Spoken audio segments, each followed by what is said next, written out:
హరే కృష్ణ అందరికీ. మనం భగవద్గీతలో శ్రీ భగవాన్ ఉవాచ అని నేర్చుకున్నాం ఈరోజు శ్లోకంలో.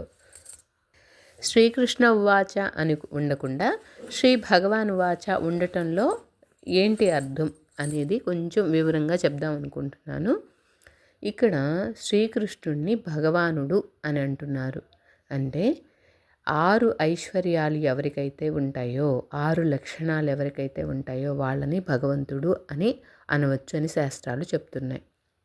ఈ 6 ఐశ్వర్యాలు శ్రీకృష్ణ పరమాత్మ దగ్గర ఉన్నాయి కాబట్టి మనం భగవంతుడు అంటున్నాం. దాంట్లో మొదటి లక్షణం ఐశ్వర్యం.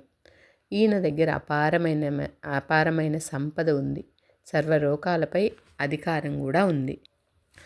సంపద అంటే ఈయన భార్య లక్ష్మీదేవి సంపదలకన్నిటికీ ఆది దేవత. సో ఆ లక్ష్మీదేవి భగవంతుని భార్య. అలాంటప్పుడు ఆయన దగ్గర కాక ఎక్కడ ఉంటుంది సంపద? సో ఐశ్వర్యం అనే ఒక లక్షణం తెలిసిపోయింది. రెండవ లక్షణం వీర్యం అంటే పరాక్రమం. ఎవరికై లేని బలం, అపరిమితమైన శక్తి ఆయనకుంది. చిన్న చిటికెన వేలుతోటి గోవర్ధనగిరి అంత పర్వతాన్ని ఎత్తాడు ఆయన చిన్న వయసులోనే. సో ఇలాంటి పరాక్రమము ఆయన దగ్గర ఉంది. సో రెండవ లక్షణం కూడా అయిపోయింది. మూడవ లక్షణం యశస్సు. అంటే ఇప్పుడు ఈ భగవద్గీత చదివి మనం చెప్పుకొని 5,000 సంవత్సరాల క్రితం జరిగిందనమాట. ఇలాంటి 5,000 సంవత్సరాల క్రితం జరిగిన ఆయన గురించి కూడా మనం ఇప్పటికీ మాట్లాడుకుంటున్నాం కదా. ఇంతకంటే కీర్తి ఏముంటుంది చెప్పండి? ఇంతకంటే ఖ్యాతి ఏముంటుంది? సో యశస్సు అనేది కూడా ఫుల్ఫిల్ అయింది. తర్వాత 4వ లక్షణం సౌందర్యం. ఎంత అందమైన రూపం అండి కృష్ణాది. ఎంత నీలమేఘ శ్యాముడు, జగన్మోహనుడు. ఎర్రని జుట్టు, నల్లని శరీరం, కమలాల వంటి కన్నులు, నెమలి పింఛము అలా ధరించి ఎంతో అందంగా ఉంటాడనమాట. ఆయన చూస్తూ ఉంటే అలాగే చూస్తూ ఉండిపోతాం మనము. సో ఇంత సౌందర్యవంతమైన దేహాన్ని కలిగి ఉన్నాడు కాబట్టి ఆయనకి 4వ లక్షణం కూడా ఓకే. 5వ లక్షణం జ్ఞానం.